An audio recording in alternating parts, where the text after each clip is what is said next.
Chapter 15. Quiet. Then we knock it out of the sky. Circa 19 days, 29 hours, since the assassination of rebel leadership. Eyes closed, Kruxi took a long drag from his pipe, letting the hot smoke whirl in his mouth, adding just a bit more to the relaxed, heavy feeling in his limbs, before blowing the smoke up toward the stone ceiling and offering the pipe to Nomlana, who leaned back in his bunk, plucking at his mandolin. Even the soft plucks of the strings grew rich and full in the small stone space. Grinning, Nomlana paused his plucking to take the pipe and pulled from it before releasing a ring of smoke into the air, then handing back the pipe.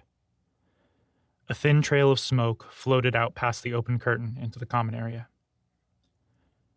Kruxi checked what was left, then tapped it out into a small container he used for the ashes. He hadn't brought much and hadn't packed the pipe too full either. Neither the ashes nor the actual violet sage smelled strongly, and Kruxi and most people he knew enjoyed the mix of sage with an almost minty quality. But the smell was distinctive, and like in Wolfden, the herb was strictly to be used for pain and extreme cases of stress. The creeping, ever-present burdens of loss and multiple existential threats that affected them all, on the other hand, they just had to deal with. The hum of the vents sometimes annoyed Kruxi when he tried to sleep, but at the moment he was thankful for their role in dispersing the smoke and odor from the pipe.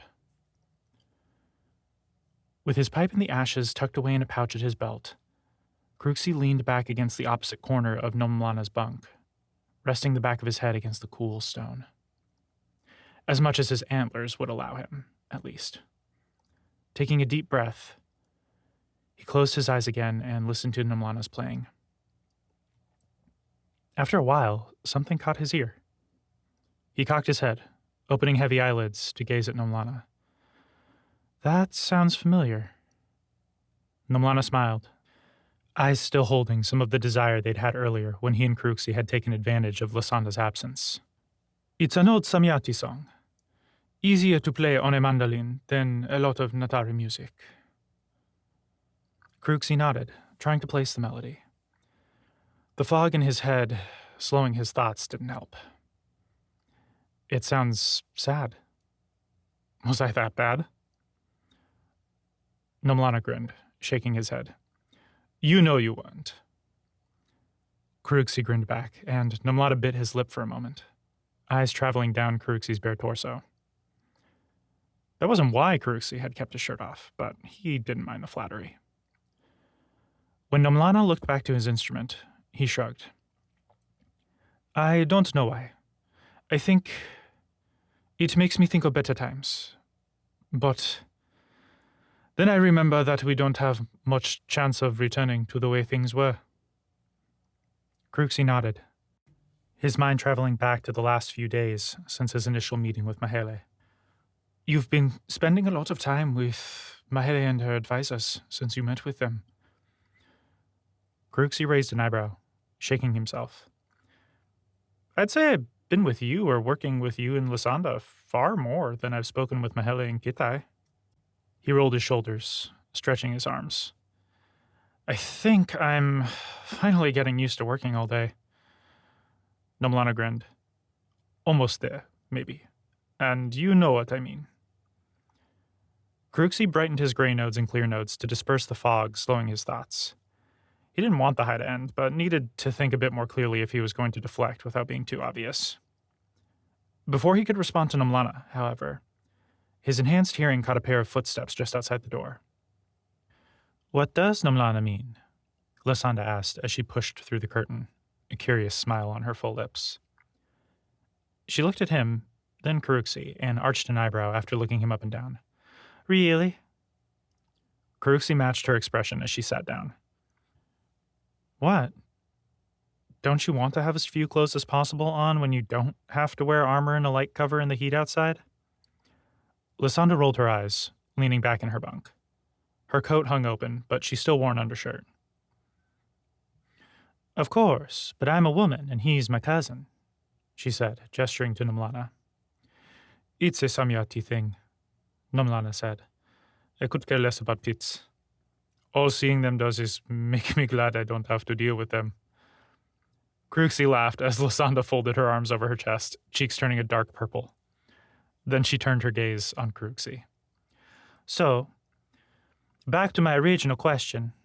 What does Nomlana mean? I said that he'd been spending a lot of time with the leadership. I've noticed that too. A lot for someone who's supposedly trying to stay away from that at least. Cruxy sighed, thinking. It really hadn't been that much. He'd sought out Mahele and Kitai twice, partially to check on the gem he'd planted and get a better feel for their guards, and partially to get a feel for things and ingratiate himself with them. The raid was happening today, so if he heard anything, it would be in a few hours or sometime tomorrow. But he'd been impatient. Pais he'd checked on once. Cruxy had quickly decided to leave the woman alone after that. That could work. I just wanted to make sure I'm on their good side, he said. I'm the only full Auroramancer beside Estingai that doesn't serve the Amaya. Pais does not like me, and I got the hint that one of Mahele's bodyguards might not either. I thought talking more with Mahele and Kitai might help balance that out. I'd like them to see me as an ally, but at the very least I need to make sure they don't see me as a threat. Cruxy's friends nodded, and he bit his tongue after that. His interactions with those two had gone well enough. Kitai seemed to have no problem with him and even appreciate his company and presence in the base. But after speaking with Mahele, he wasn't sure Last Shadow's leader was entirely stable. Cruxy didn't blame him, but still. It didn't bode well for Last Shadow or his mission, especially with the man's daughter so suspicious of him. Lysanda looked about to say something, but a wave of ambient footsteps and murmuring washed in from beyond the common room. Cruxy and his companions turned toward it for a moment. He saw a few people in the common room do so as well, with one getting up to check. But it died down after 13 seconds, and he looked back to Lysanda. She was grinning at him. He raised an eyebrow. Lysanda's grin morphed into a smirk. You could flirt with Pais to get her on your good side. Cruxy rolled his eyes, then noticed Nomlana shaking his head. I'm pretty sure the god that doesn't like him is Ictoron, Lysanda's cousin said. Pais something. Nomlana grinned at Cruxy. You're good, but I don't know if you're that good. Cruxy matched Nomlana's look, grinning back, and the two of them laughed. What about flirting with Mahele, then? Lysanda suggested. Older men are fun. Cruxy shot her a look. Is he even interested in men? Lysanda shrugged. He's Samyati, so probably not. You might be charming enough to make him curious, though. She smirked at him, then looked at her cousin. He's pulled that off before. Nomlana blinked. He stopped plucking at the mandolin and leaned in. Really? Cruxy grinned. That was back when I had a bit more fame attached to me, and there was a lot of violet sage involved. And alcohol. He didn't regret it, but wasn't eager to go again the next morning. Nomlana laughed, throwing his head back. Cruxy grinned, enjoying the moment as Lysanda joined in, then picked up his mask from beside the bunk and started turning it over in his hands. It was unmarked, save for the snow glyph of his name on the cheek. Do either of you know much about Pais? Lysanda and her cousin shared a look. Both shrugged. Not much, Nomlana said. She keeps to herself, very businesslike, even more so since Vila's death. Some of what you've told me about Estingai honestly makes me think of her. I don't know if Pais was with Ictoron before her mother died, but they've been more open about it since then, or Ictoron has been more protective of her, at least. So the fights I hear about between them are lovers' quarrels? Lysanda asked. Nomlana nodded. That's what I've heard. He turned to Cruxy. Anything specific you wanted to know? Karuxi shrugged, taking a moment to think. Did anything happen in the days leading up to the meeting and Vila's death? Just trying to find any reason why she's so suspicious of me and Estingai. Lysanda and her cousin frowned. The noise from outside grew again, sounding more frantic. There was some talk of a raid, or even a strike at the Amaya, Lysanda said. Things we would need more. She cut off as whatever was going on in the halls reached a level too high to ignore. Something about it put Karuxi on edge. He brightened his clear notes further, trying to pick out words that might give him some clue as to what was happening, but there was too much noise to sift through. Karuxi rose to his feet, putting on his mask, just in case. What is it? Lysanda asked as she shrugged on her jacket. I don't know, but I'm going to see what's going on. Come on. Estingai found herself close to smiling as she looked over the wires and biogems worked into the sabaton of the Lightforged armor. Most of the plates had gray nodes, black nodes, and blue nodes attached to strengthen them, help shroud the wearer from aurormancy, and store additional aurora light. But this piece was something else entirely. The geauroral framework was centered around the ankles, but then the wiring snuck under the plates, touching every bit of the armor, with a few bits and little plates that Estingai believed connected to the boots worn underneath. The framework not only included moonstone, onyx, and sapphire biogems like the rest of the plates, but diamond, opal, and emerald biogems as well. What could those be for? She still hadn't figured out the ruby frameworks on the chest pieces, and the emerald frameworks on those were different than the ones Estingai examined now. She knew all the standard cuts. The way a gem was shaped could alter its effect slightly, but some of these just didn't make any sense. The Lightforged didn't seem to use many of the armor's capabilities when we fought. Could this be new? Experimental? Despite her frustration at the puzzle, Estingai found herself more at peace than she'd been in weeks. She was alone and doing something she enjoyed. It kept her mind engaged and reminded her of the days before any sense of normalcy in the world had vanished. Everything around her could change, but as long as she had geaurorals to tinker with, Estingai could hold herself steady. Even the lack of proper tools and resources she could weather. She'd spent a few years when she was young with far less than she'd had now, and the restrictions just pushed her to be more creative with what she had. Even as her solitude gave her peace, though, the limited resources made Estingai wish she had Naruna or Ochantu to bounce ideas off of. Or Sulahep. Estingai had to take a deep breath and swallow the lump in her throat. Remembering her uncle always hurt, but it hurt less when she was doing something like this.